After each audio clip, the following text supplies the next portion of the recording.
Life is precious, and we all have the opportunity of living it to the fullest. Unfortunately, so few of us know how to manage it all. How do we account for our opportunities? How do we account for our time? How do we account for our relationships, health, spirituality, homes, finances, influence, and careers? How do we account for the one life we have to live? I am so glad you asked. In this program, you will find answers to all of these questions and more. Welcome to the Account for Your Life podcast with your host, the healthy accountant himself, Jay Moore. What's happening, everybody? I want to welcome you back to another episode of the Account for Life podcast. Today, we're going to talk about how to change how I'm living and get what I want. And this is me talking to you about me. So that's why I titled it this way: How to Change How I'm Living to Get What I Want. Let me ask you a question, just so you can have something to think about as I'm discussing this out loud. What do you want out of life? What is it that you want out of life? Now, that's your question, but this is a question that I'm actually dealing with right at this moment. So how to change how I'm living to get what I want. So it's interesting because life it's like a circle. You ever see what a circle looks like? Circle. Life is like a circle. And in the circle, there's all sorts of things inside the circle. Now, what happens is you and I, especially me, sometimes we focus on one aspect of the circle, and then we realize that, okay, wait a second, that's just one aspect, but there's so many aspects of the circle when we look at life. So if there was one specific aspect of the circle that I wanted, but I did not really make sure that all the facets of life are all working together, then I may get one aspect of the circle, but then look up and say, well, wait a second, something is not right. Something is not working. Hey, good morning.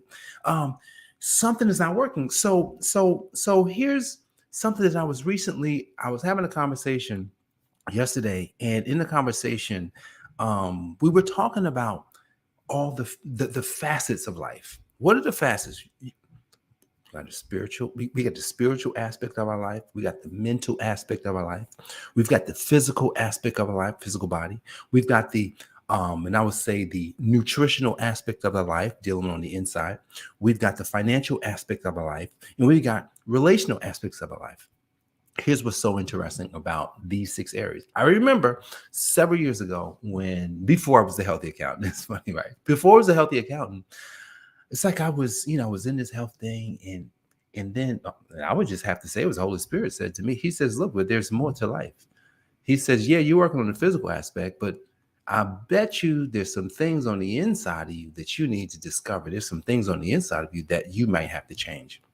So think about this: how to change how I'm living to get what I want, right? Because to change any one of these aspects, think about this. If I focus so much on finance, which a lot of us do, if I focus so much on finance, then what'll happen is I may not overwhelm myself, but I may have so much going on in that area that my relationship with my wife is off. My relationship with my kids are off. My relationship with my parents, my brothers, my sisters, the people around me, all these things are out of whack.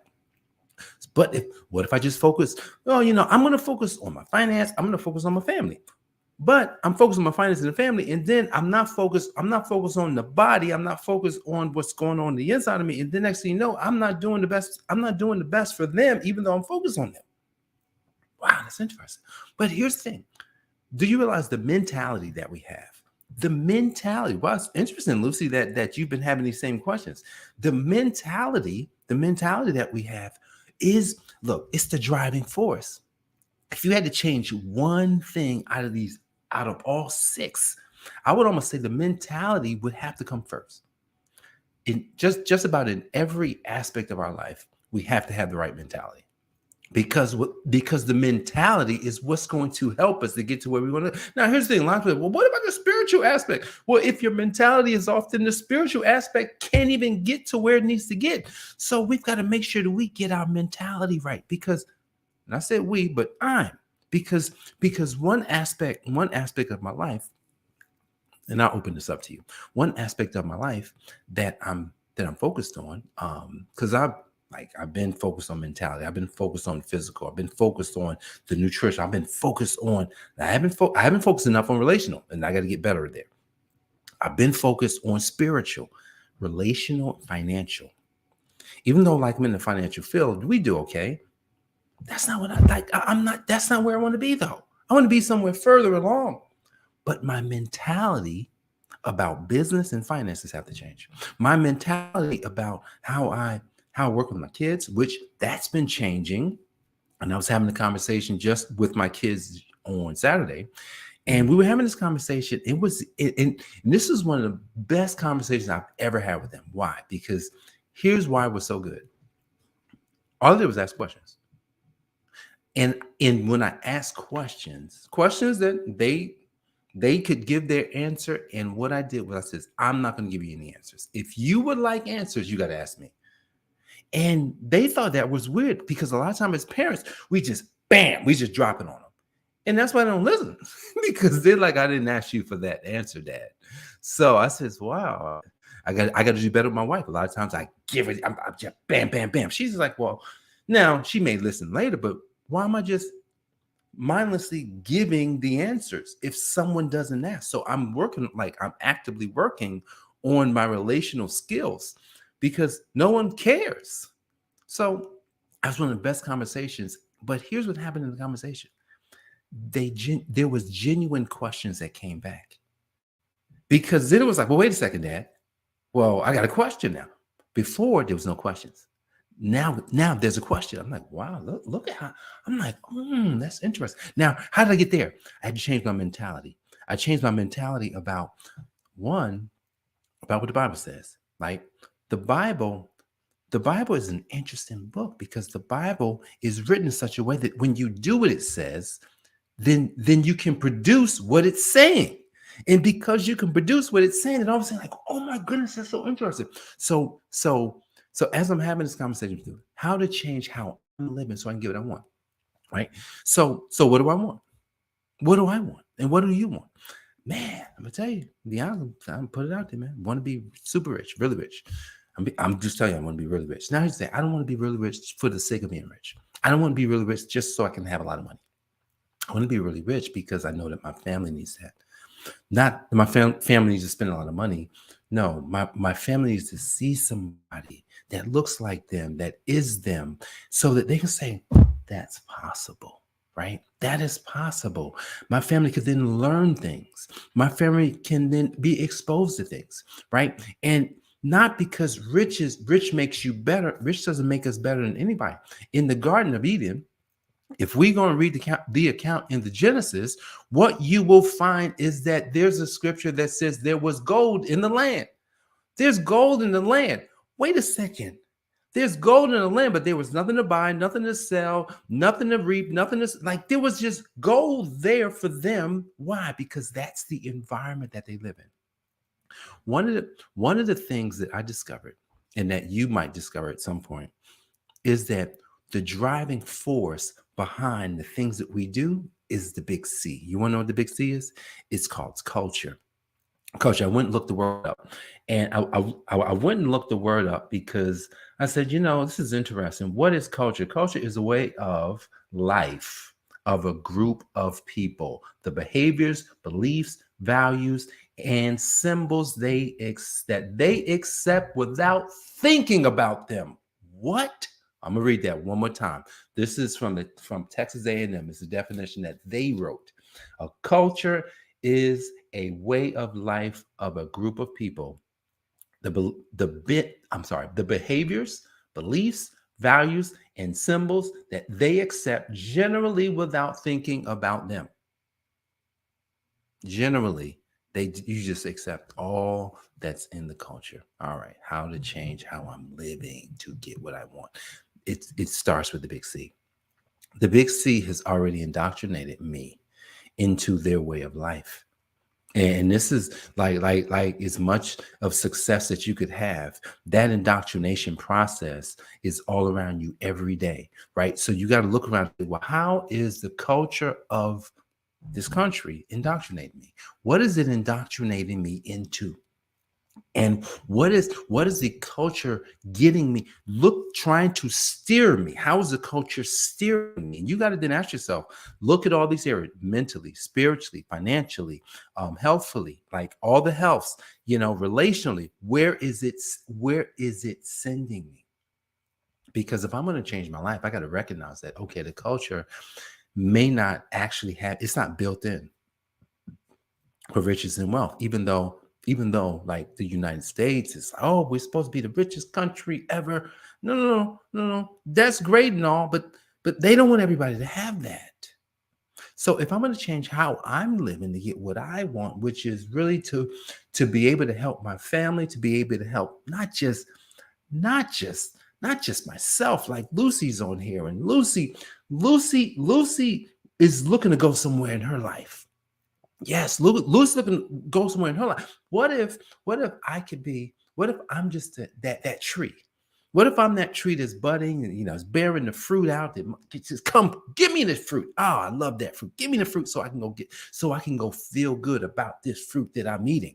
That's your life, right? So we have to position our life so that when people do take from our tree, when people do get our fruit, that they're just like, this is good. And you know what? I'm going to keep eating this over and over because it's good for my body, because it's good for my mind, because it helps me for what I want. Listen, we're going to close in about 2 minutes. No one cares about what you want. Meaning, I'm saying that it's a blanket statement, because when people just want what they want, like, everybody has a driving force, right? And so because that driving force, yeah, you want to help people, but at the end of the day, if you're going to save your life, you're going to save your life. You want to save your life. Even though we give our life for our family and kids, but a lot of times, are you going to give your life for a stranger? Come on now. Not many of us are just going to give our life for a stranger. But here's the thing. When we change our life, and because I'm to change my life today, like I'm going to the gym this morning, and I'm having a conversation with myself, and I realized, I said, you know what? You can always go in the past. There's always something in your past that you would like to change. There's no point. There's no point in even thinking about it. Then that just means I can change right now. And that's why I decided that today how to change how I'm living to get what I want. That means I have to change right now. I don't have to change yesterday. I don't have to change tomorrow. I have to change right now. So today, today is my opportunity to change where I am. So just like I've adjusted how I'm, relating to my kids, and, I'm working on the adjustment of relating to my wife a little bit better. And I'm adjusting to the idea of what rich is, of what wealthy really is. Now, I do know wealthy is like, it's everything. Let's bring the money in with it, right? Come on now. Let's not play around with that. Don't tell me you don't need the money, because I know you need a lot of it, especially if you got a calling on you. If you got a calling on your heart, then you're going to need a lot of that. That's why large sums of money is everything, right? Lucy says God is using this session for the next level of faith. Absolutely. This is contributing for the challenge that I will be running in the next 3 days. Awesome. This is so great, Lucy. That's why I'm here, right? I'm here to almost I'm here as a confirmation. Yes, I'm here as a confirmation. I'm here as an inspiration. I'm here as a way that, boom, you just get a spark and like, man, I just got a spark from that. But that's just why I was created. So God is great. So let's close. How to change how I'm living to get what I want. Just change right now. Just see where you're going, right? One of the things I taught the kids this weekend was the power of questions, the power of, who, what, why, where, how always comes last, guys. So anytime we're thinking about how to do something, you got to start at the beginning. And it's funny because, I didn't start with who. I said what. I said what, why, where, and then how. And my son Jacob says, well, what about who? I said, that's a great question, because actually who comes first? Who comes first? Who do I need to be to get what I want, right? To get what I want, to go where I want. Who do I need to become? So who do you need to become today to change your life to get what you want? That's the question. Go out there, change your life, so that your life changes other lives. And if you do that, I know that you will be one of the people who would say, you know what, at the end of their life, they say, I was a person who took the challenge to account for my life. So if you account for your life, then I believe everything can be added to you because God is great. All right, guys, I appreciate you for joining me for this episode of the Account for Life podcast. Jay Moore here, the Healthy Accountant, helping you to account for your life. God bless. I'll see you on the next episode. Peace. Thanks for joining us, listening friends. We are so glad you invested this time with us. Always remember, you only have one life to live, so live it to the fullest. This has been the Account for Your Life podcast with your host, the healthy accountant himself, Jay Moore. Until next time, make it a